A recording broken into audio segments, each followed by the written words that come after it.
V ശിവൻകുട്ടിയെ കാണിച്ചിട്ട്, ശിവൻകുട്ടി എന്ന് പറയുന്നത് വിദ്യാഭ്യാസ മന്ത്രിയാണ്, കേരളത്തിന്റെ വിദ്യാഭ്യാസ മന്ത്രിയാണ്, കേരളത്തിന്റെ വിദ്യാഭ്യാസ, ഞാൻ ആ ഫോട്ടോ എടുത്ത് വെച്ചിട്ടുണ്ട്, അതാണ് നോക്കുന്നത് എവിടെയാണെന്ന്.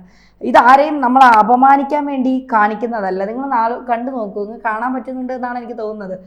ഈ ഫോട്ടോയിൽ മുകളിലവർ എഴുതിയിട്ടുണ്ട് കൃഷ്ണൻകുട്ടി, കൃഷ്ണൻകുട്ടി എന്നാണ് കുട്ടികൾ പറയുന്നത്. ഇതിനിടയ്ക്ക് ഇതുപോലെ തന്നെ ഞാൻ മറ്റൊരു പരിപാടിയിലാണെന്ന് തോന്നുന്നു, തൃശ്ശൂരിൻ്റെ സ്ഥാപകൻ ആര് എന്ന് ചോദിച്ചപ്പോൾ സോണിയാഗാന്ധി. ഒന്ന് ആലോചിച്ച് നോക്ക് കേരളത്തിൻ്റെ ഒരു പോക്ക് ഇത്. കാരണം പിണറായിയെ ഒരുപക്ഷെ ഒരുമാതിരി പലർക്കും അറിയായിരിക്കും, പിണറായിയെ അറിയാത്ത പലരും ഉണ്ട്.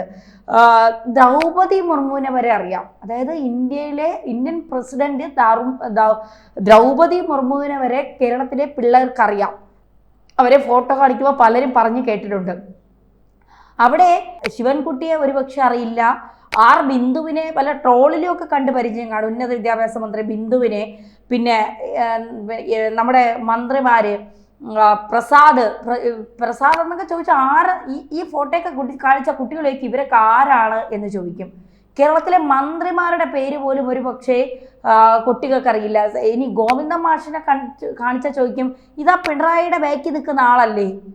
കാരണം പിന്നെ CPI സംസ്ഥാന സെക്രട്ടറിയാണ് MP ഗോവിന്ദൻ എന്ന് പിള്ളേർക്ക് അറിയില്ല.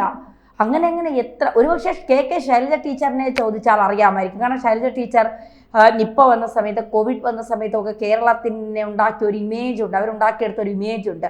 ഈ കുട്ടികളുടെ മനസ്സിൽ എപ്പോഴും നിൽക്കുന്നത് അങ്ങനെ ഒരു ഇമേജാണ്. ഇപ്പൊ രാഹുൽ ഗാന്ധി ചോദിച്ചാൽ ഒരുപക്ഷെ കുറെ പേർക്കറിയാം, കാരണം മണ്ടത്തരം വിളമ്പുന്ന ഒരാളല്ലേ എന്നുള്ളൊരു മൈൻഡ് കുട്ടികൾ ഉണ്ടാക്കി വെച്ചിട്ടുണ്ട് രാഹുൽ ഗാന്ധി എന്ന് പറയുമ്പോൾ. അപ്പോൾ സ്വാഭാവികമായിട്ടും അവർക്കത് മനസ്സിലാകും. ഈ ശിവൻകുട്ടി എന്നൊക്കെ പറയുമ്പോൾ പ്രത്യേകിച്ച് കേരളത്തിൻ്റെ വിദ്യാഭ്യാസ മേഖല സാക്ഷരതയിലൊക്കെ 1-ാം നമ്പർ എന്നൊക്കെ പറയുന്ന കേരളത്തിൽ ഒന്ന് ആലോചിച്ച് നോക്കൂ, നമ്മുടെ വിദ്യാഭ്യാസ മന്ത്രിയെ വിദ്യാർത്ഥികൾക്കറിയില്ല. ഇപ്പോൾ 1-2 വിദ്യാർത്ഥികൾ പറയുന്നത് കേട്ടിട്ടാണോ നിങ്ങൾ ഇങ്ങനെ? അല്ല, നിങ്ങൾ ഭൂരിപക്ഷം വിദ്യാർത്ഥികളോടും ഈ പടം ചോദിച്ചു നോക്കൂ. ഒരു 100 പേര് നമ്മൾ എടുത്താൽ എനിക്ക് തോന്നുന്നു ഒരു 10 പേര് ഒരുപക്ഷെ ശിവൻകുട്ടിയുടെ പേര് പറയും.